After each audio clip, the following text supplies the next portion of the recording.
Coming to mark number 1 in the second race of the 32nd America's Cup. It is Alingi leading around the top mark into the first off-wind leg. Here comes the hoist from Alingi.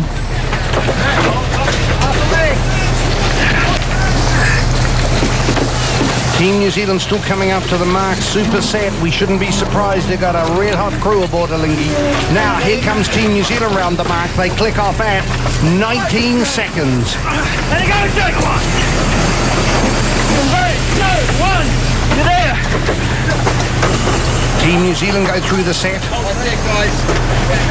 Again, excellent sail handling, excellent boat handling from both teams. Team New Zealand quick there. Ready for right? Righto, Russell, talk about the options. What has Team New Zealand got to do to attack? What has Alingi got to do to defend on this first off-wind leg race 2? Yeah, well, first of all, you know, yesterday I thought it was quite interesting, you know, the performance difference, and it looked to me like there was a little bit of a difference in the Genicas. Obviously, they'll be using different Genicas today because they've got different wind speed, but Alingi, it surprised me what they had up yesterday in terms of their Genica was a little bit more, in my opinion, a little bit more running orientated sail than say Team New Zealand's, and they seem to be going pretty nicely with that.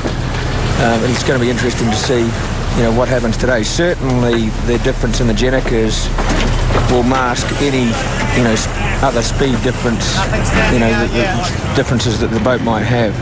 I think it'll be by far the biggest, you know, speed element of these boats. Folks across New Zealand are wondering, what does Russell mean by a running orientated sail?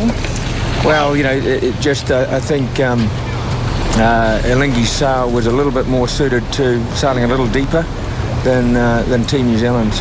It was looked to be a little bit deeper, and perhaps the luff was a little bit more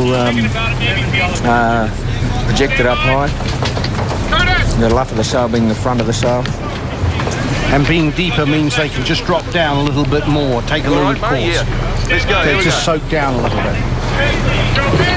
All right, well, now they're into this off-wind leg, so then let's go from the key thing is, so Alingi's got to keep their eye up all the time that they haven't got Team New Zealand shadowing them, and Team New Zealand's trying to do that to distill their airflow and get on top of them.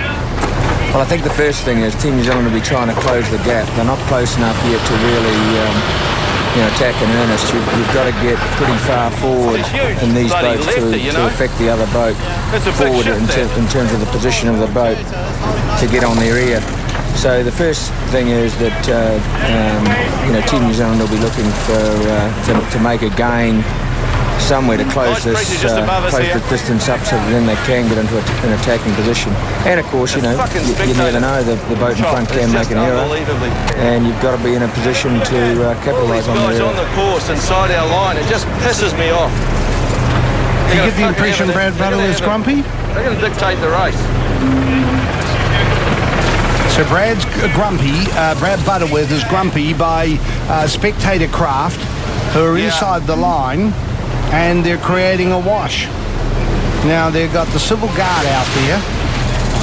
And every time we see them on land here in Valencia, they're packing 6 guns and Uzi machine guns. Just keep going, Ed. Got good pressure. It's not unusual for them to be It's a little bit of a lift here. Isn't it? You would know. Expand. Where's our bad air there, Juan? No, but I do take the point. It's all very well sounding like someone's precious, but this is the big time. The stakes are high here, and surely the sailors have got to be given a fair go, Russell. Oh, yeah, but I mean, I didn't see what happened. No, they can fucking hear me. You know, I guess it's the same for both boats. Just keep it going. When we find a flat spot, we will be jibing, all right? So certainly Brad Butterworth is not happy about some of the spectator craft and where they are. Here we go.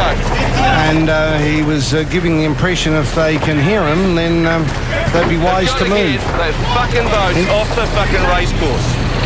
Yeah, all right. Okay, good here. I think the race officials might be getting the message loud and clear from the competitors. There's clearly a boat clearly in the way. I must say there's a couple of huge cruise liners away out to the left. But anyway, we can see there's quite a deal of separation here, and there's some boat that's doing something, either affecting the airflow, but also the sea state. Yeah, I know. Well, Lingy's had to do two jibes there. Obviously, the first one was by choice, but the second one, I think they, they might not have been planning on that when they did the first jibe. So this has closed the game right down, and it's exactly what Team New Zealand needs. Oh, they can hear me on this. They know that there's a problem, and it's that big thing there, that Louis Vuitton boat, that blue boat. They're just impacting on the race. All right, well, Brad's letting us know he's naming names. There's some big blue boat there and getting in the way, and another boat.